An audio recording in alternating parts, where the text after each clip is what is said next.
ओम शांति। आज है 2 जुलाई, शिव बाबा की साकार मुरली।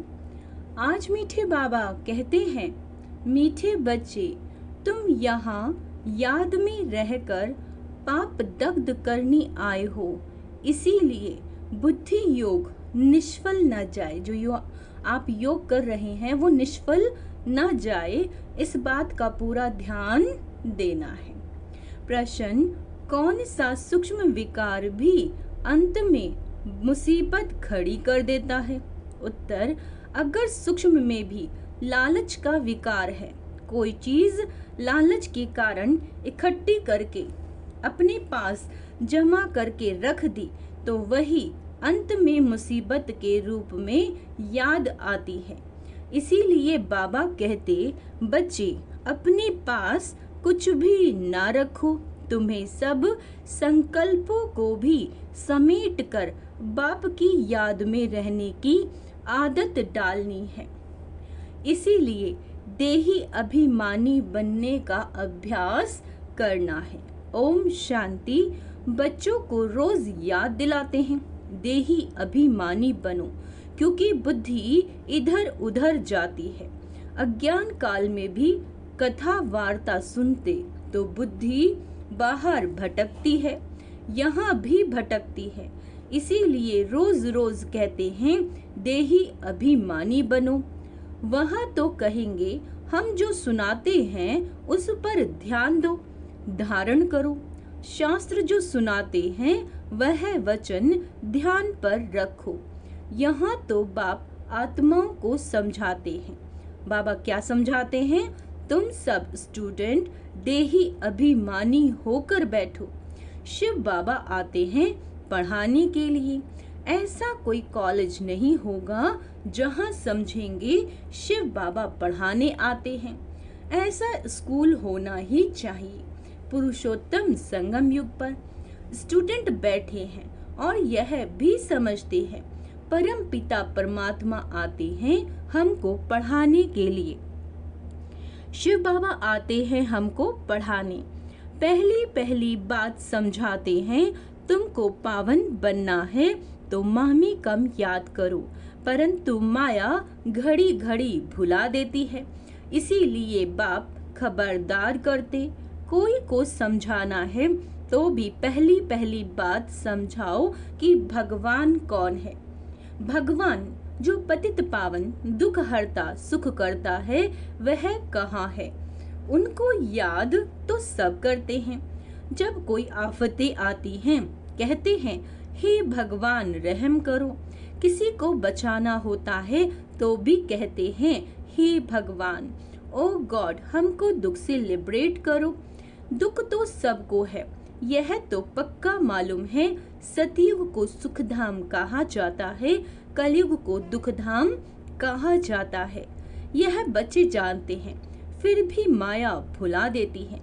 यह याद में बिठाने की रस्म भी ड्रामा में है, क्योंकि बहुत हैं जो सारा दिन याद नहीं करते, 1 मिनट भी याद नहीं करते, फिर याद दिलाने के लिए यहाँ बिठाते हैं। याद करने की युक्ति बतलाते हैं तो पक्का हो जाए। बाप की याद से ही हमको सतो प्रधान बनना है। सतो प्रधान बनने की बाप ने फर्स्ट क्लास रियल युक्ति बताई। पतित पावन तो एक ही है, वह आकर युक्ति बताते हैं। यहाँ तुम बच्चे शांति में तब बैठते हो जबकि बाप के साथ योग है। अगर बुद्धि का योग यहाँ वहाँ गया तो शांत में नहीं है, गोया अशांत है। जितना समय यहाँ वहाँ बुद्धि योग गया वह निष्फल हुआ, क्योंकि पाप तो कटते नहीं। दुनिया ये नहीं जानती कि पाप कैसे कटते हैं। ये महीन बातें हैं। बाप ने कहा, मेरी याद में बैठो, तो जब तक याद की तार जुटी हुई है उतना समय सफलता। जरा भी बुद्धि इधर उधर गई तो वह टाइम वेस्ट हुआ, निष्फल हुआ। बाप का डायरेक्शन है ना कि बच्चे मुझे याद करो। अगर याद नहीं किया तो निष्फल हुआ। इससे क्या होगा? तुम जल्दी सतो प्रधान नहीं बनोगे, फिर तो आदत पड़ जाएगी। यह होता रहेगा। आत्मा इस जन्म के पाप तो जानती है। भल कोई कहते हैं हमको याद नहीं है, परंतु बाबा कहते 3-4 वर्ष से लेकर सब बातें याद रहती हैं। शुरू में इतने पाप नहीं होते जितने बाद में होते हैं। दिन प्रतिदिन क्रिमिनल आय होती जाती है। त्रेता में 2 कला कम होती है। क्या कहा है बाबा ने? त्रेता में 2 कला कम होती है, धीरे धीरे कम होती जाती है। फिर 16 कला संपूर्ण भी चंद्रमा को कहा जाता है, सूर्य को नहीं कहते। बाबा कहते चंद्रमा की है। 1 मास की बात, यह फिर है कल्प की बात। दिन प्रतिदिन नीचे उतरते जाते हैं, फिर याद की यात्रा से ऊपर चढ़ सकते हैं।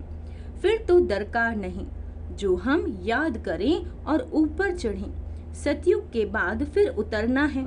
सतयुग में भी याद करें तो नीचे उतरे ही नहीं। ड्रामा अनुसार उतना ही है तो याद ही नहीं करते। उतरना भी जरूर है।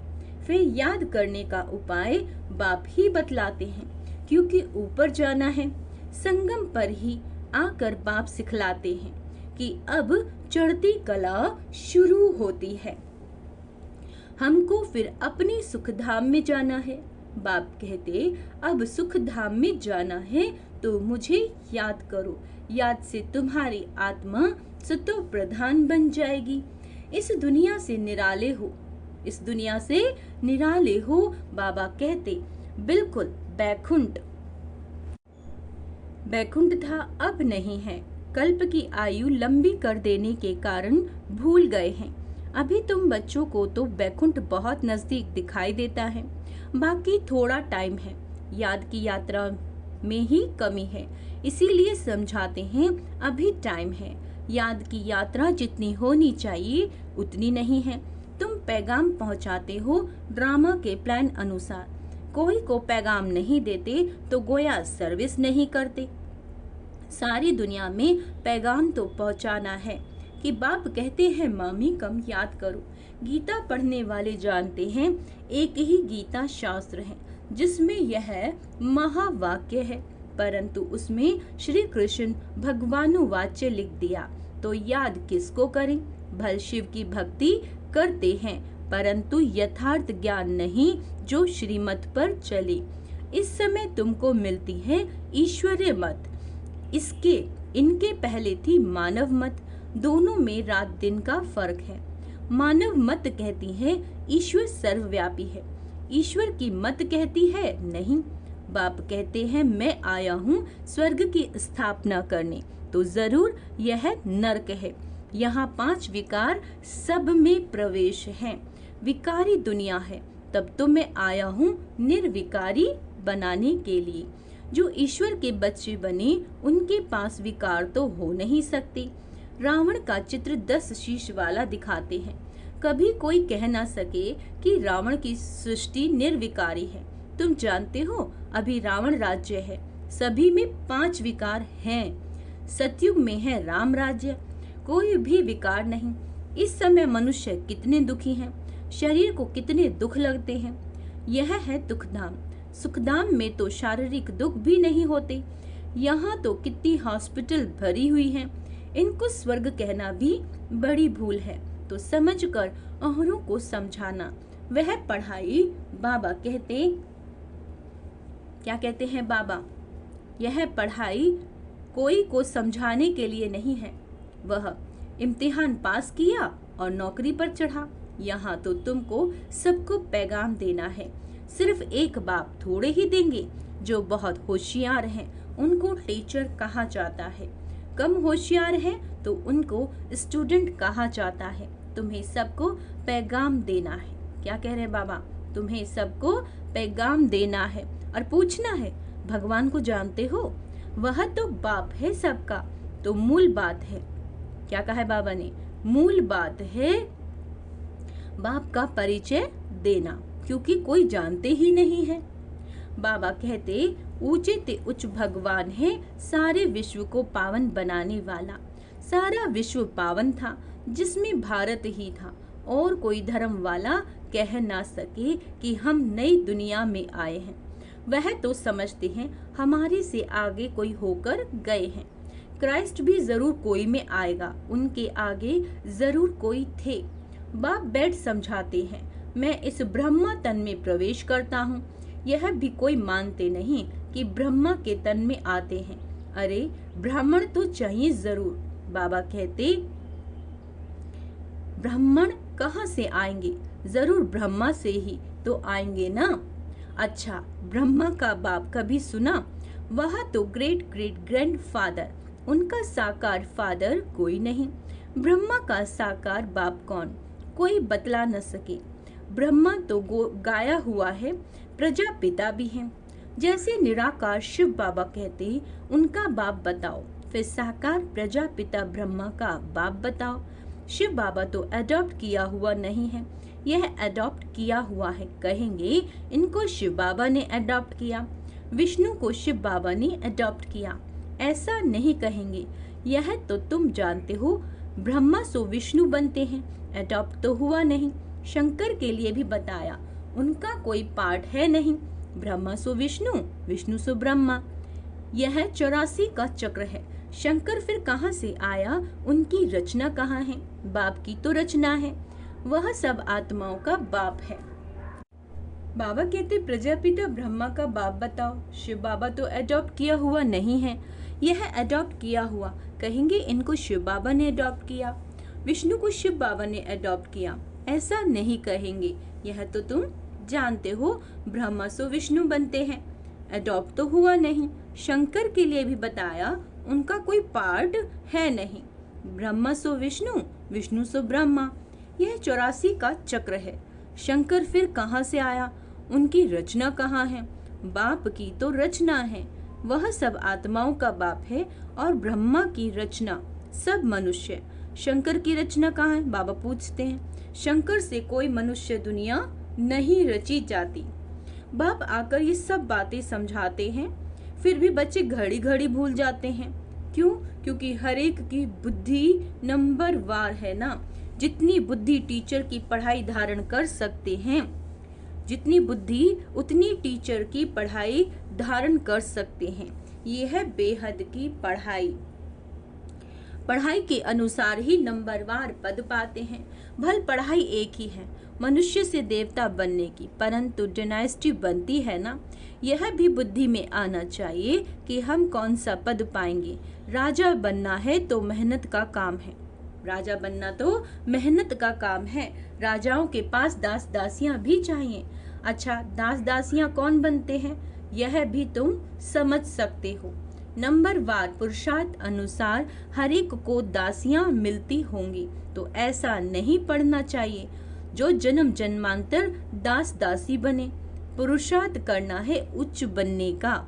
तो सच्ची शांति बाप की याद में है। जरा भी बुद्धि इधर उधर गई तो टाइम वेस्ट होगा, कमाई कम होगी, सतो प्रधान बन नहीं सकेंगे। यह भी समझाया कि हाथों से काम करते रहो, दिल से बाप को याद करते रहो। शरीर को तंदुरुस्त रखने के लिए घूमना फिरना यह भी भल करो, परंतु बुद्धि में बाप की याद रहे। अगर साथ में कोई हो तो झुगमुई झुगमुई नहीं करना। बाबा कहते हैं झुगमुई झुगमुई नहीं करनी है, यह तो हर एक की दिल गवाही देती है। बाबा समझा देते हैं, ऐसी अवस्था में चक्कर लगाओ। पादरी लोग जाते हैं एकदम एकांत में। तुम लोग ज्ञान की बातें सारा समय तो नहीं करेंगे, फिर जबान को शांत में लाकर शिव बाबा की याद में रेस करनी चाहिए, है ना। जबान को शांत रखकर शिव बाबा को याद करना है। जैसे खाने के समय बाबा कहते याद में बैठकर खाओ, अपना चार्ट देखो। बाबा अपना तो बताते हैं कि हम भूल जाते हैं। कोशिश करता हूँ, बाबा को कहता हूँ, बाबा हम पूरा समय याद में रहूंगा, आप हमारी खांसी बंद करो, शुगर कम करो, है ना। अपने साथ जो मेहनत करता हूँ वह बताता हूँ, है ना। बाबा कहते परंतु मैं खुद ही भूल जाता हूँ। बाबा कहते खांसी कम कैसे होगी। जो बातें बाबा के साथ करता हूँ वह सच सुनाता हूँ। बाबा बच्चों को बता देते हैं, बच्चे बाप को नहीं सुनाते। क्या कह रहे हैं बाबा? बच्चे बाप को नहीं सुनाते, लज्जा आती है। झाड़ू लगाओ, खाना बनाओ तो भी शिव बाबा की याद में बनाओ तो ताकत आएगी। यह भी युक्ति चाहिए, इसमें तुम्हारा ही कल्याण होगा। फिर तुम याद में बैठेंगे तो औरों को भी कशिश होगी। एक दो को कशिश तो होती है ना। जितना तुम जास्ती याद में रहेंगे उतना सन्नाटा अच्छा हो जाएगा। एक दो का प्रभाव ड्रामा अनुसार पड़ता है। याद की यात्रा तो बहुत कल्याणकारी है। इसमें बाबा कहते झूठ बोलने की दरकार नहीं। सच्चे बाप के बच्चे हैं तो सच्चा होकर चलना है। बच्चों को तो सब कुछ मिलता है, विश्व की बादशाही मिलती है, तो फिर लोभ कर 10-20 साड़ियां आदि क्यों इकट्ठी करते हो? अगर बहुत चीजें इकट्ठी करते रहेंगे तो मरते समय वो याद आएंगी। इसलिए मिसाल देते हैं कि स्त्री ने उनको कहा लाठी भी छोड़ दो, नहीं तो ये भी याद आएगी। कुछ भी बाबा कहते याद नहीं रहना चाहिए, नहीं तो अपने लिए ही मुसीबत लाते हैं। बाबा कहते झूठ बोलने से 100 गुना पाप चढ़ जाता है। क्या कहा है बाबा ने? झूठ बोलने से 100 गुना पाप चढ़ जाता है। शिव बाबा का भंडारा सदा भरा रहता है। जायसी रखने की भी दरकार क्या है? जिसकी चोरी हो जाती है तो सब कुछ दिया जाता है। तुम बच्चों को बाप से राजाई मिलती है तो क्या कपड़े आदि नहीं मिलेंगे? सिर्फ फालतू खर्चा नहीं करना चाहिए, क्योंकि अबलाएं ही मदद करती हैं स्वर्ग की स्थापना में। उनके पैसे ऐसे बर्बाद भी नहीं करने चाहिए। वह तुम्हारी परवरिश करती हैं तो तुम्हारा काम है उन्हों की परवरिश करना, नहीं तो 100 गुना पाप सिर पर चढ़ता है। अच्छा, मीठे मीठे सिक्के लदे बच्चों प्रति माता पिता बाप दादा का याद प्यार और गुड मॉर्निंग। रूहानी बाप की रूहानी बच्चों से को नमस्ते। हम रूहानी बच्चों की रूहानी बाप दादा को याद प्यार, गुड मॉर्निंग, नमस्ते मीठे बाबा, शुक्रिया बाबा, शुक्रिया, धन्यवाद। धारणा के लिए मुख्य सार, बाप की याद में बैठने से बैठते समय जरा भी बुद्धि इधर उधर नहीं जानी चाहिए। जब योग में हो तो 1 सेकंड के लिए भी बुद्धि नहीं जानी चाहिए। सदा कमाई जमा होती रहे, याद रहे ऐसी हो जो सन्नाटा हो जाए। शरीर को तंदुरुस्त रखने के लिए घूमने फिरने जाते हो तो आपस में झुगमुई यानी पर चिंतन नहीं करना। जबान को शांत रख, बाप को याद करने की रेस करनी है। भोजन भी बाप की याद में खाना है। वरदान है निश्चय बुद्धिपन